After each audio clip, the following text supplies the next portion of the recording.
Hi, I'm Sarah from The Upcoming. A real pleasure to be with you here in Cannes. Huge congrats on this really fun, quirky movie. For people who haven't seen it yet, what can they expect going in? It's a comedy. It's a comedy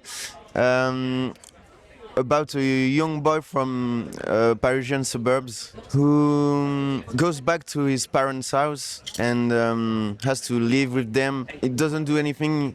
He doesn't have a job. He doesn't have a girlfriend. Doesn't have anything. So he's like kind of in a lethargic state. One day, he wakes up like, okay, I have to find a job, but he doesn't have his driver license. But he needs a job to pay for his driver license, but he needs to have his driver license to get a job. So he's kind of mixed up in a paradox, and the movie goes from this paradox. And he's kind of an anti-hero in a way because he's quite like moody, he's sort of like endearingly awkward.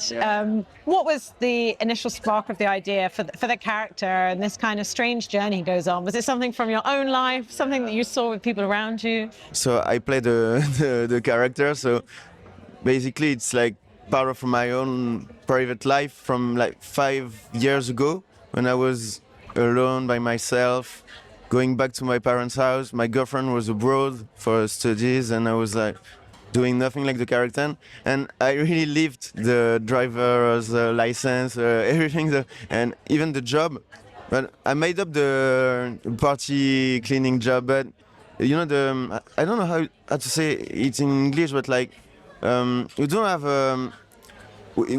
People call you and you have to be there to do whatever job you have to do. It's like James Bond, but from like shitty jobs. I've been doing this for like 6 months and it was so fun with so many strange people doing, you know, it's like a small part of your life. Everybody goes through this and we're together sharing this strange time together, and then we don't see each other. We have so many different lives, and I kind of liked this absurd time of my life. So, Did you always envisage that you would play Sprite, and I guess is there sort of like an extra layer where it's maybe riffing on parts of you, but ultimately it's a different character to you? it's a bit different, but really close, really close.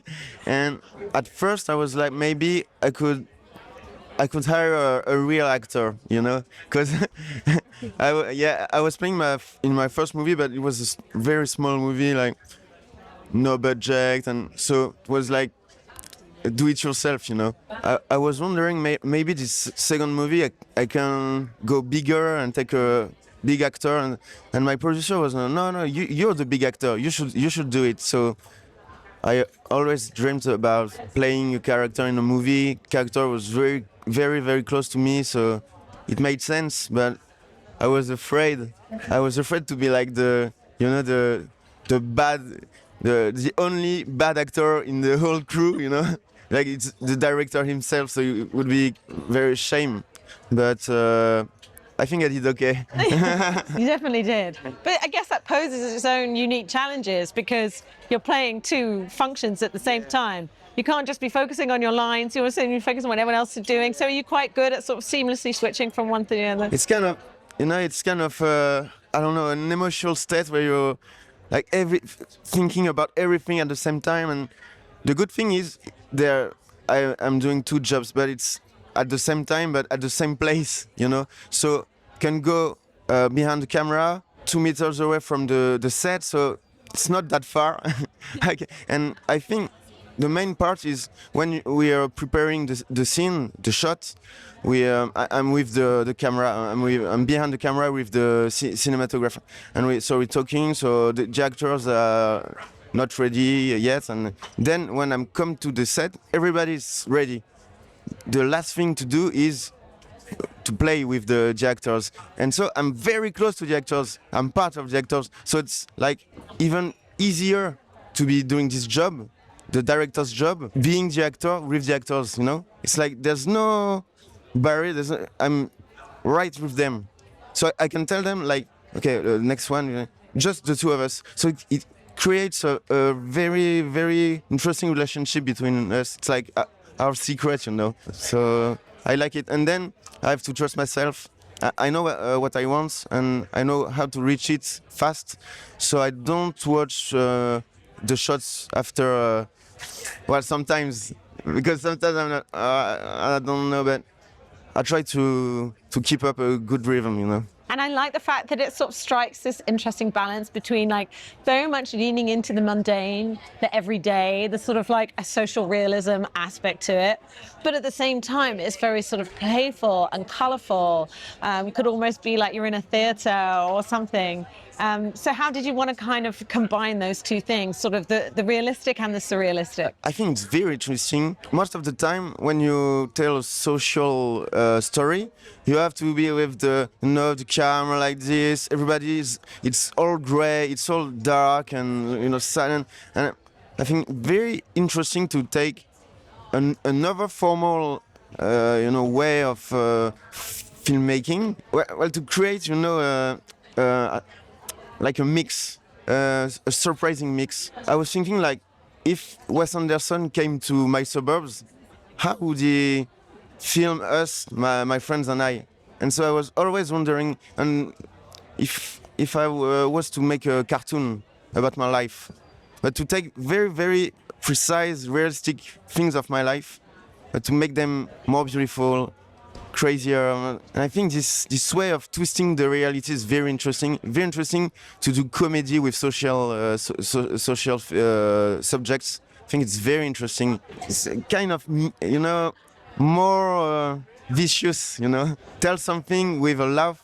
I think it's more powerful. And the comedy often hinges on these sort of like duos, of you like kind of bouncing off somebody else. So I guess it was important to you to pick the right cast that you knew you had that really natural chemistry with. And how much of that maybe was improvised in the time? Was it all there in the script? No, I love to write the dialogues. I love it. That's my favorite part. So I don't really like when people improvise because I'm like, I love my dialogues. Yeah. But I'm kind of, okay, you can tell it the way you like, the way it feels right for you. I want it to feel the most natural way possible. I like my dialogues anyway. And also for the cast, as you said, it's like built on multiple duos. But the good thing is that as I am the director, I can cast people like, okay, I like this one. But I'm the actor, so I know the chemistry is there, Because if you're a director, like just the director, you take two people, you don't know if the chemistry will go on, if they will match. But I know because I match with them, so I think it's easier this way. And I like the fact that all these sort of like little poetic moments, despite it like, ostensibly be kind of like emphasizing the comedic elements, like about the dolphin needing to surface to breathe and things. So do you quite like to sort of put in those little flourishes too? I like it, like absurd little poetic details. Like life's like this, no? Sometimes there's, I don't know, a pink dot on the wall and it's beautiful and it's poetic. And I think I just want to focus on the good things in life, So I love, again, when things don't match or are not very logical, but it makes a strange kind of way. Like for me, the character goes through an existential crisis, So little things get a big scale in the movie. In terms of the takeaways, I guess sort of leaning into sort of the absurdity that we can often face, particularly when we're young, and having that sort of existential crisis when it feels like we're supposed to be almost like top of our game, living our best lives, especially now with like social media and stuff. This bit, you can't drive, you can't fuck, you can't dance. And is there something sort of quite refreshing and liberating in almost being able to sort of laugh at ourselves and kind of not have to sort of have this pretense and kind of lean into the messiness? To pretend, to perform, to be the best, to do everything well. I was like, it's possible to do everything wrong in life, to be bad at everything, and it can be okay. You don't have to be always good. And it's as you said, it's liberating, to be like, okay, I'm not good and it's okay, and I feel good with this. And for me, the story tells this. You can be happy with what you have, don't try to be and you'll be happy if you're okay with what you have. And obviously it's not your first time in Cannes, but what does it mean to you to be back here? How have you found the reception? I mean, I guess it's the perfect place for your film. It's a perfect place. No, not so many comedies in Cannes. And yesterday during the premiere, people were laughing. There was a good mood. Even a kind of, like, people were crying at the end. It was very, very, for me, very emotional. And I was there 3 years ago in the acid section.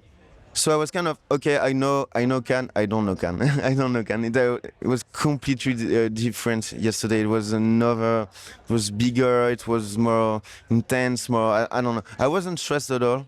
It wasn't. But at the end of the movie, it was like so powerful.